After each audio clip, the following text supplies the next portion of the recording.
Hello, listeners. We want to let you know that we will be presenting at the Pennsylvania Society of Addiction Medicine annual meeting online on March 2nd. You can hear us speak and even see what we look like. After an extensively heated discussion, Sonya and I have picked the 10 articles that we reviewed which changed our practice the most. It's a little embarrassing, but we're going to put ourselves out there and tell you some of the things that we did wrong and how we changed our ways after reading these 10 articles. You can register for the conference at psam-asam.org. Hope to see you all there.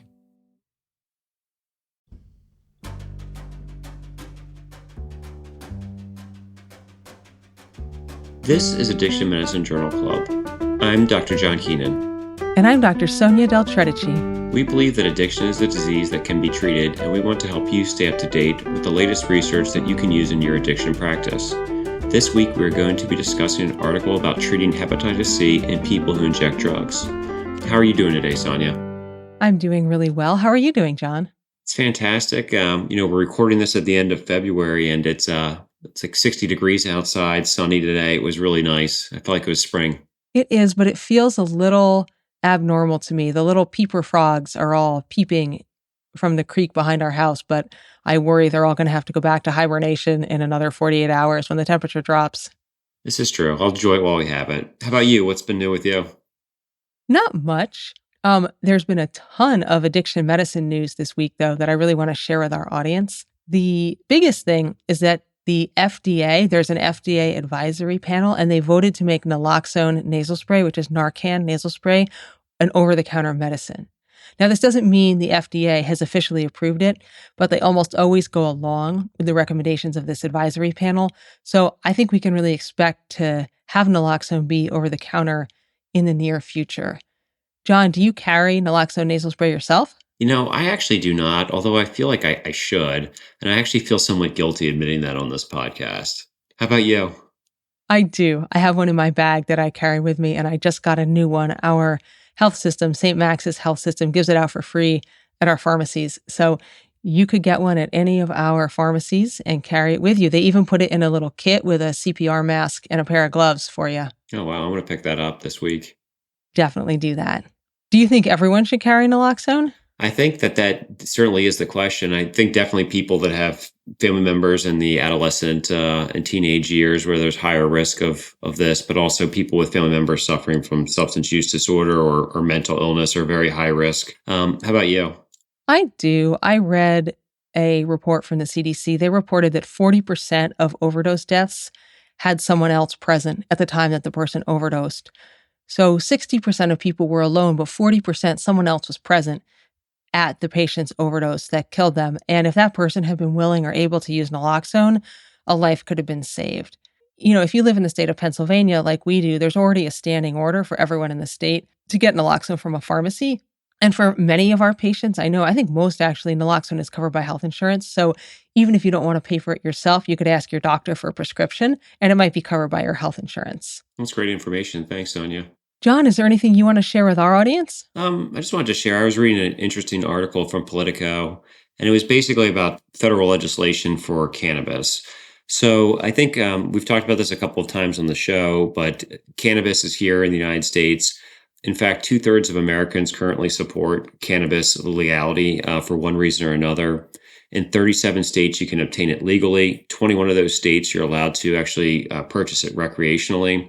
And I think that there is a lot of thoughts about health benefits, although there's really kind of a limited research from the medical side about the benefits of this.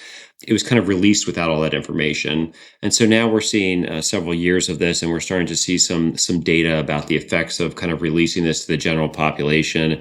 Certainly studies are mounting about increased risk of emphysema, learning deficits in the developing brain, but even kind of nationally, other trends from like emergency departments where pediatric edible poisoning, for example, increased from 2017 at 207 patients nationally to 2021, where it was 3,054 overdoses in pediatric patients that were reported, so underestimates the true amount.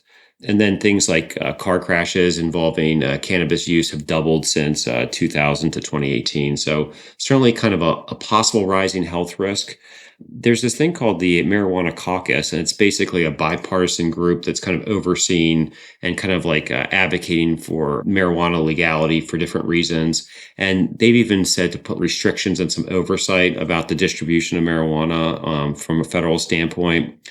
Some things that they've done is they want to talk about liberalizing restrictions on studying marijuana from a medical perspective. So that's always kind of been tough in the past because it's hard to study an illegal substance in the United States. They also propose things like child-proof containers for edibles, which would kind of decrease those risks of overdoses in the pediatric patients, restricting advertising, and possibly setting standards on THC potency. So kind of just ways of possibly mitigating, balancing the want of the American people with the possible harms. So I thought that was interesting to see that. And we could put a link to that article in the show notes. What do you think about that, Sonya? Yeah, thank you for bringing that up. I mean, I kind of feel that marijuana is like alcohol in that it's not really a health promoting activity. It doesn't necessarily make a lot of people healthier, but plenty of people enjoy it recreationally in a way that doesn't cause them a lot of harm. I will be interested to see if once it's more accepted as a recreational activity, it'll fall away as being touted as a cure-all medical product. I think once recreational marijuana is widely legal, this whole medical marijuana thing is going to kind of fade away. And, medical groups and pharmaceutical companies will study purified compounds from the marijuana in a more kind of pharmaceutical framework. Hopefully, we'll develop some new therapeutics, and the recreational marijuana can be used just purely recreationally without this sort of veneer of it being a medicine. And I think a lot of the people who've been cashing in on medical marijuana will have to cash out and switch over to recreational marijuana. Interesting commentary. Yeah, I kind of agree on all those points. So we'll have to see. I would also be really happy to see more specific labeling and more oversight of potency labeling. I think there's a lot of variability in the accuracy of the labeling with marijuana, and definitely a lot of this stuff is packaged as candies and cookies and stuff that's attractive to children. I know in my practice, we've had some episodes of people overdosing on marijuana by eating edibles by accident, both my own patients, and then they've reported kids or family members who've had that experience. So I do think it should be labeled if it's going to be packaged in something that's very kind of appealing and looks like a food. I would agree with that for sure. It is interesting as something that is kind of like viewed medicinally. And, there's lots of kind of mind-altering medications that are prescribed to patients. But I can tell you only anecdotally in my practice, I think the only kind of substance where people have come actually like impaired to an office visit has been kind of marijuana. And they've been somewhat upset by the fact that, the visit wasn't really able to proceed because of their degree of impairment, because they think it's medicinal. So it is interesting how people view it and physicians view it. And I think also kind of like the lack of really kind of strong evidence telling you like how safe it is, what are the long-term effects. I think it makes it kind of hard to kind of tout it as like a miracle drug. Well, that's the thing. I mean, I don't mind if people want to use recreational marijuana. I have some patients for whom I think it's not a great idea. I think it hurts them. I have others for whom it seems fine. But I don't really want to be involved. I don't want to be like writing a permission slip for everybody to use their marijuana because I don't think there's that kind of accuracy like there is with other pharmaceuticals. I just don't think I can really truly say how much this is going to help. And there is data out there, and I've seen various studies and I've seen various guidelines on what you could recommend to people, but I actually don't think that information is as robust as a lot of the other information that we work with. And so I'm a little uncomfortable recommending it as a pharmaceutical in that context. All right, well, let's hear about our article tonight because that sounds really cool, the one you picked out for this week. Yeah, so as you know, I'm on a hepatitis C kick. I'm doing a project for St. Max's to help our PCPs prescribe and treat for hepatitis C rather than refer our simple cases to GI. And John, I know you treat hepatitis C in your practice as a primary care doc, and I'm actually about to start with my very first patient. I just diagnosed someone with hepatitis C last week, and I'm going to treat her instead of referring her to GI, and I'm really excited about that. So this article is about treating patients who inject drugs with hepatitis C and treating them in the context of addiction clinics rather than sending them to specialty clinics. So let me give you guys some background on hepatitis C and patients who inject drugs. So people who use drugs make up a large proportion of all people with hepatitis C. It is estimated that up to 70% of people who inject drugs in some populations have contracted hepatitis C. There are strategies to identify and treat Hep C in this population, but we really need more if we want to reach the worldwide goal of Hep C elimination by 2030. So because of the new therapeutics that are over 95% effective in curing Hep C, the WHO has set this worldwide goal for hepatitis C eradication. And I think we can do it, but we're going to have to involve people who inject drugs. The AASLD and the IDSA have guidelines that recommend prompt treatment for people who use drugs with hepatitis C. But many states that I just counted before I did this presentation, 13 states have sobriety restrictions on treatment. So they will not cover treatment in their own state Medicaid programs if the patients do not have some degree of sobriety or are not engaged in some kind of substance use treatment.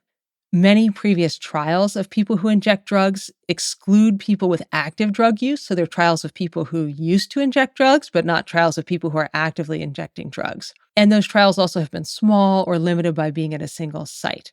And finally, it has been shown that opioid treatment programs in community health centers can provide effective hepatitis C care. There's a bunch of papers demonstrating the efficacy of those projects. People who are actively injecting drugs might need additional supports to reach a sustained viral response, which is how we say a cure for Hep C. So this was a study, not just can a community health center or an opiate treatment program treat Hep C, but is there a model that they can offer to support patients and get them to that Hep C cure that everybody wants? So before we launch into the paper, John, what's been your experience treating people with hepatitis C? So I think I actually, the story behind this was about like 3 years ago.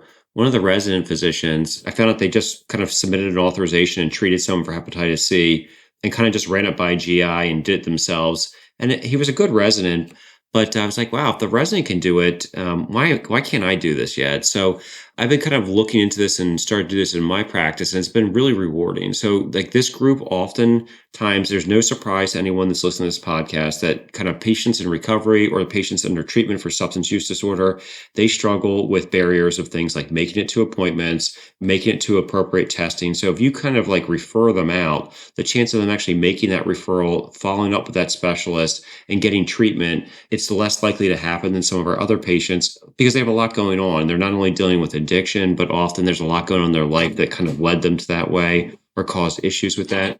How about you, Sonya? So I haven't done it yet just because it's not an area that I had tackled. But like you said, I see other people doing it and I think I could do that. Looks pretty easy at this point. New medications are easy to use. Testing's not too complicated.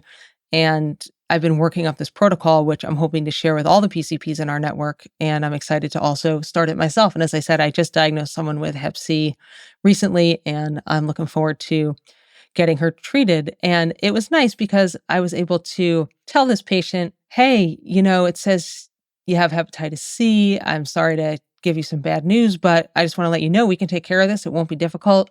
We can get rid of this for you. And this patient was extremely happy with that, just that I could sort of assure her that we would be able to take care of it. It wasn't going to be too complicated or onerous. She didn't have to go see a specialist or pay some $40 extra copay or fill out a whole new patient packet to get into a new office or any of those barriers that aren't overwhelming, but can be a lot for some of our patients. So let's start talking about the clinical question. So this was a pragmatic randomized controlled trial comparing two different models of hepatitis C care, a modified directly observed therapy model and a patient navigator model. So again, randomized controlled trial looking at these two different models. The trial was carried out at community health centers and opioid treatment programs. It included people who injected drugs within 90 days of study entry, so active injection drug users. They had to be age 18 to 70, so basically all adults, had to have Hep C with a positive viral load, never been treated in the past, willing to be randomized to the directly observed therapy arm or a navigator arm, and they had to be willing to participate in all study visits. So you had to put a little bit of effort in to be in this trial, but it wasn't very tight otherwise. They let pretty much anybody with Hep C who was actively injecting drugs into this trial. They did compensate the participants. If you made it to every single study visit, by the end, you would get $400. I did note, as I said, you had to be willing to be randomized to a modified directly observed therapy arm, which meant that if you were in a methadone program and receiving methadone and you'd earned take homes, you often had to step back those take homes because you had to be observed taking your hepatitis C medication. So it did include a willingness of some patients to intensify the care they were receiving as treatment for opioid use disorder. It excluded people who were pregnant or breastfeeding and people who had a diagnosis of hepatocellular carcinoma. In terms of the demographics, like who ended up in this study, it was done 2016 to 2018, so pre-COVID. It was conducted at 23 centers. They were either opioid treatment programs, which were 41% of the participants at opioid treatment programs, or community health centers, which were 59% of the participants. They were in large cities throughout the U.S. Of the 23 sites, 8 offered methadone, 17 offered buprenorphine, and 6 offered buprenorphine in a directly observed therapy model, so a buprenorphine clinic where you could come every day to receive your buprenorphine. And some of them didn't offer any specific treatment for opiate use disorder, so they were community health centers that cared for people who used drugs but weren't actually treating opiate use disorder. The people in the study were mostly male, 70% male, kind of middle-aged, mean age 43, 65% white, 14% Black, and 22% Latino. 46% lived in their own apartment or house, and 54% were unhoused or were living in someone else's house, crashing on a couch of a friend or a relative. So keep that in mind, 54% of this population was unhoused. Only 41% had reliable transportation. Only 35% were employed. And 17% had used buprenorphine and 56% had used methadone in the past 3 months. Over 90% met criteria for both depression and anxiety. And then in terms of the Hep C, 77% had genotype 1, 20% of them had HIV, and 7% had developed cirrhosis. They also had other substance use disorders, so 32% had alcohol misuse on top of injection drug use, and 76% had injected within 4 weeks of screening, and 48% injected 3+ times a day. The baseline urine drug screen for this study on entry to the study was positive for some illicit drug in 96% of patients. So I say that all to really point out how this is a population people might characterize as challenging. They are unhoused, unemployed, don't have transportation, actively injecting drugs, many more than 3 times a day, and also have mental health issues, depression, and anxiety. So this is a group of people that is not often included in clinical trials because they're a little hard to keep track of and hard to get into your studies. So that's the population. All the patients received treatment for Hep C, which was sibosavir 400 milligrams and valpatisvir 100 milligrams. It's a once-a-day medicine, once a day for 12 weeks, curative for hepatitis C in almost all cases. They had to have visits at weeks 4, 8, and 12 during the course of treatment, and then every 3 months they would come in up to about 3 years, as long as they were still available to be part of this study. They did Hep C PCR and urine drug screens at every visit. And the 2 models they compared were a patient navigator model where they had trained patient navigators who coordinated hepatitis C treatment and also offered things like health education, assisted the patients in overcoming barriers. They offered psychosocial support, and they met with the patients 4 times over 12 weeks or more if needed. And they also would check in with the patient after treatment was complete. So that was the navigator arm. The other arm was a modified directly observed therapy. And it was called modified directly observed therapy because not every single dose was directly observed by the researchers. Patients had some take-home doses on weekends.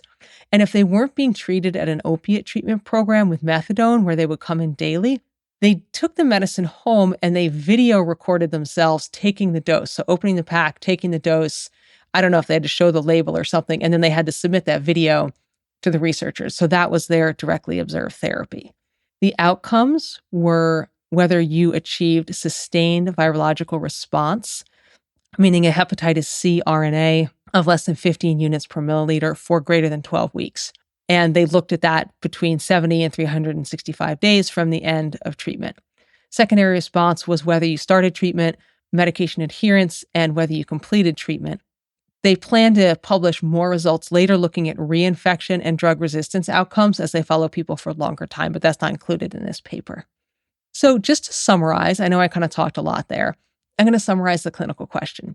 So in people who inject drugs and have hepatitis C, if you're treating them with the once daily sabosafir and valpatisvir for 12 weeks, do they do better with a patient navigator or with a directly observed therapy? And by better, do they reach sustained virological response at higher rates? So that's a clinical question. Let me pause here. John, what do you think of this clinical question? Do you think it was a good question? Do you think it's clinically relevant? I mean, that's a really great question. And I think, take it a step further, it's also like, what's the best method of doing this in probably one of your most difficult populations? I mean, I think that was kind of the biggest takeaway I took away from the first part of this is they really didn't cherry pick the easy cases here. This is really kind of what's the best way to treat this group of patients that have a lot of barriers in their healthcare. And I think that's a really cool question. And I think a lot of us are interested to hear what the answer is. Yeah, and it's no surprise that this medication works. We know this medicine works. It's been shown conclusively in multiple trials that the medicine works. So we don't really need to say, does this medicine work for people with Hep C? We know it does. The question is, how can we find a model that works for this population who are injecting drugs? So this study had a lot of strengths. First is that the sample size was large. They had 755 participants, and they met their enrollment goal. They tried to get at least 300 participants in each group to start the treatment, and they figured, given the dropout rate, they enrolled closer to 400 in each arm to make sure they had 300 people who started treatment in each arm of this study. They did randomize patients to treatment, and they were randomized in blocks, stratified by city, status of their liver with cirrhosis, and by clinical setting, meaning by community health center or opioid treatment program. The demographics were similar in both the intention to treat population, meaning the population who were initially randomized, and the modified intention to treat group, who are the people who actually took the first studied medication dose. The only thing that was different between those two groups after patients had dropped out, but before they started medication, was race, and race was adjusted for. There was a small difference in race between those two populations. The inclusion criteria were very wide, and like you said, they didn't cherry pick just the good patients. And I liked how they presented the data in three groups. They had the intention to treat group, which was everyone who was randomized. They had a modified intention to treat group, which was everyone who initiated the study medicine, so took one dose of the medication. And then they had a per protocol group, which was everyone who completed the treatment and had an SVR checked. So it doesn't mean you took all the pills, because as we know, if you take all the medicine, this treatment will work for Hep C. But it's people who stuck with the study, got to the end of the 12 weeks, and had a viral load checked. They may or may not have taken the medicine, but that was the protocol group, and they compared the results in those three groups. The follow-up was sufficiently long and complete, I thought, clinically long enough to see if Hep C had been cured. I thought the outcomes were good. They were simple to understand. They were clinically relevant. And they did report adverse events, although I wasn't too happy with that. There were an unusually high number of adverse events reported, but they weren't specific about what they were. And since this is a very high-risk population, I can assume they had adverse events for any number of reasons, not necessarily because of the study medication. Like, I can't imagine the presence of the patient navigator caused 50% of the people to end up in the hospital, say. So there's some limitations as well. Of course, patients and clinicians were not blinded.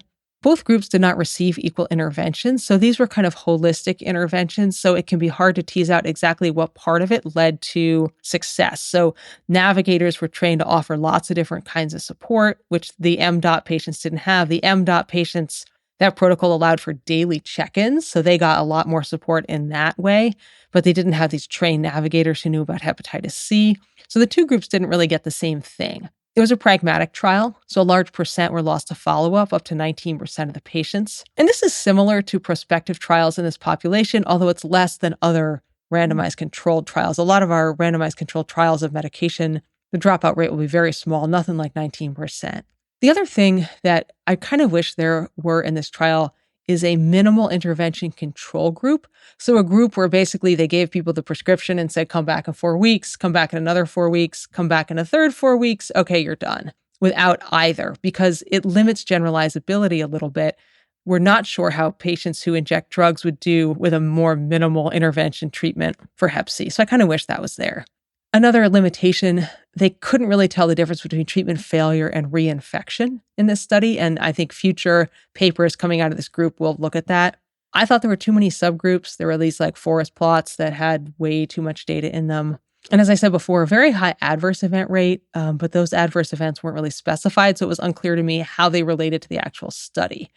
Finally, funding might cause some biases. It was funded by organizations that might have a financial stake in the outcome.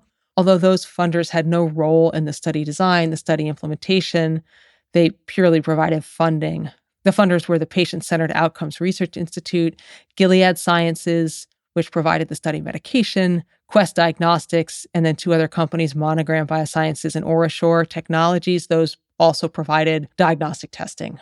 So funding may or may not have caused some bias. John, do you think that this was a valid study or any concerns you had about how they set it up? I really don't. I think that they did a really good job overall. I think that it's hard probably to make this study without having some industry funding. These medications are just really expensive and relatively new. So I just don't see this being done without their involvement. Well, right. Like something named the Patient-Centered Outcomes Research Group doesn't scream excess funding to me, nor do opioid treatment programs or community health centers. So you got to get your funding from somewhere if you're going to do this study. I would actually kind of argue, if anything, there's so many studies showing very high SVR12s, and that when use of this medication is done properly, I would imagine kind of targeting a probably a more difficult to treat population. If anything, it's probably going to be lower than what the other data would be. So it probably isn't even in their best interest to do that. But I think that this sounds like it might be like a humanitarian part of the pharmaceutical company. And I appreciate them doing that and putting themselves out there. I do, but I really think the future of, for Gilead and this medication is broadening the use of it outside of subspecialty practices. So many patients who have hepatitis C are not able to get in with a gastroenterologist and manage to complete that treatment. And if they get all the primary care doctors using this medication, I think that'll mean a lot more sales for them. So I actually think it's smart for them to demonstrate efficacy in some of these populations who might not get into GI. Fair enough. Let's talk about the results. So I'm going to just give a real quick summary of the results here. There's a lot of numbers in this paper, but I'm just going to try to summarize them. No one wants to hear me list off a lot of numbers. Basically, the conclusion is that both models worked and they worked the same. So that's the bottom line.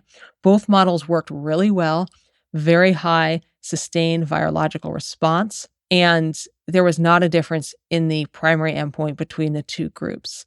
As you might guess, the modified directly observed therapy group had better adherence. Their adherence was about 5% higher, but that was determined not to be really clinically meaningful. And even though they had better adherence, they had the same sustained virological response as the patient navigator group. Both initiation and completion rates were high. And I think this speaks to the fact that the patients are very motivated for this. I mean, my patients with Hep C are universally thrilled when they can finally get it treated. They're really happy to do that. And I put in a lot of referrals that patients kind of passive aggressively ignore or pretend they didn't know about. I try to get them into endocrine to talk about something or whatever. I'm trying to refer them to physical therapy. They just don't do it. But people are pretty good about doing their Hep C treatment. They really are happy to get this done. So patients did well with this study. And basically, the results suggest that people who are currently using drugs can reach high sustained viral response in a bunch of different settings with either of these two models, the modified directly observed therapy model or a patient navigator model. So that's the bottom line. I'm going to talk a little bit about specifics, just so people get a sense of what really happened in this study and what some of these actual numbers are. So first question is, how did people do in terms of actually getting in the study? Because as I said, there was a kind of a high dropout rate. So if you look at the very first group, the patients who were randomized, so they entered the study, they met criteria, they're randomized to the study, that's the intention to treat population. About 81% of them made it to the first study medication. So a little under 20% dropped out before they even took a single dose. So actually that's lower than I would think for this population. So 82% made it to the first dose. Of people who made it to the first dose of medication, another 80% made it to completion of treatment. So only 20% dropped out once they started the medication. And then of the people who completed treatment, about 80+% had a sustained virological response. And remember, completing treatment doesn't mean they took all the study medication. It just means they made it in contact with the study people 12 weeks, got their viral load checked at the end of 12 weeks, and thus completed the study. So about 80% of the people who completed the study had a sustained virological response. So in the end of everyone who started the study, on average, about 60% of the patients reached sustained virological response.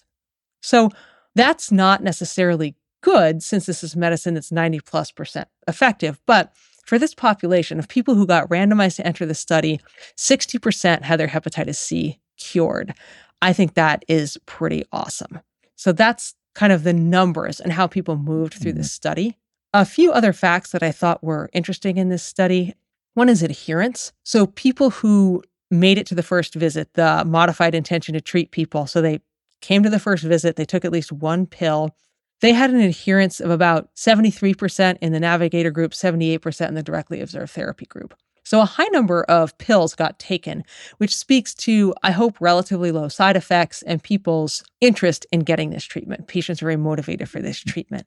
Adherence in patients who completed the protocol was much higher, 93 in the patient navigator group and 91% in the directly observed therapy group. So people who made it through the whole protocol, most of them took most of the medication. Another thing I want to bring up is adverse events. I said before there were a lot of adverse events in this study, but it wasn't really clear exactly what caused them. So in the initial groups who were randomized, the modified directly observed therapy group, 376 people, or the navigator group, 379 people, about 200 people in each group had a serious adverse event. So like a little more than half, which is a lot.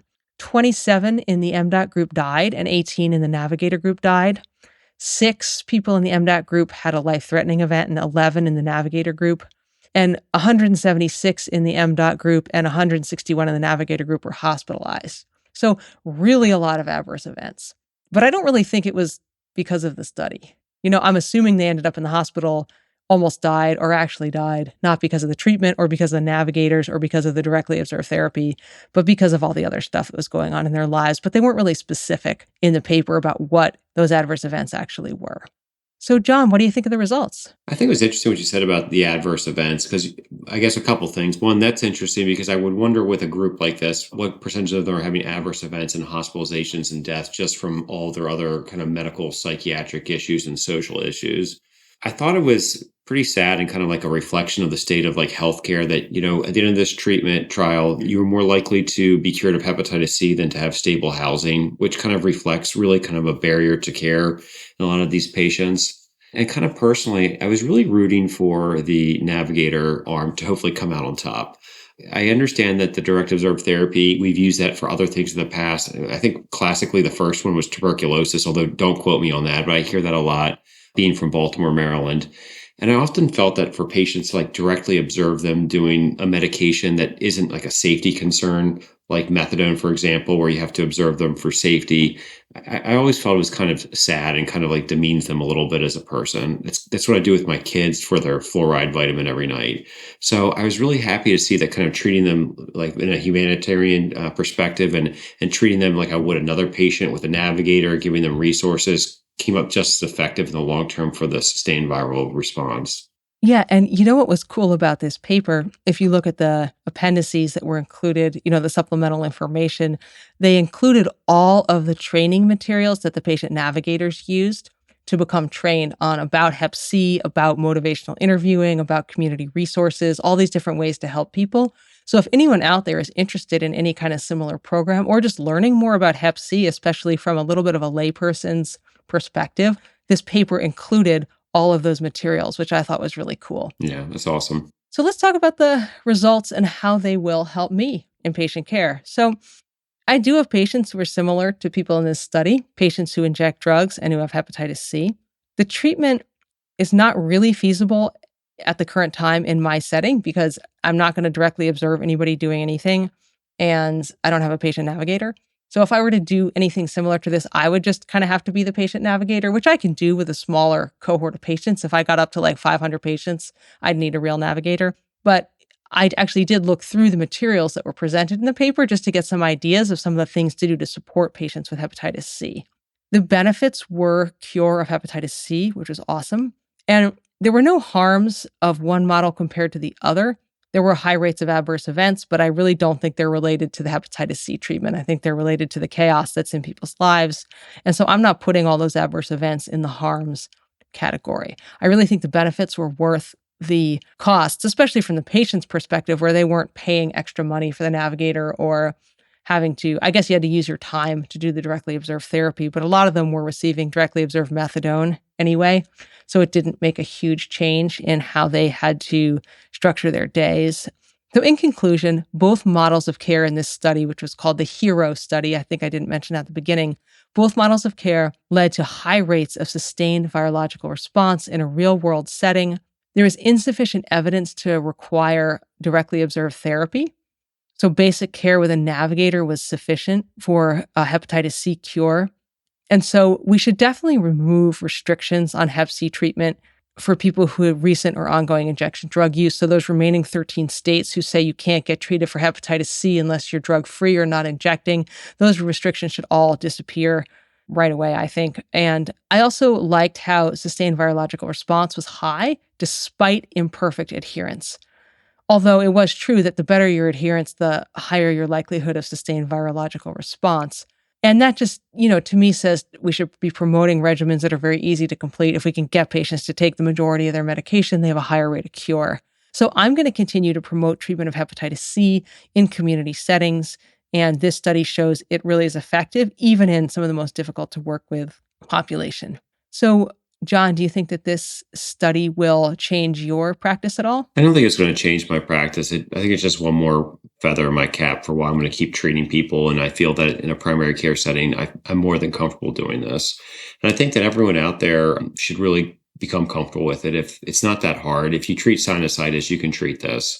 It's a very standard workup. These medicines are very well tolerated, probably better than most of our sinusitis antibiotics.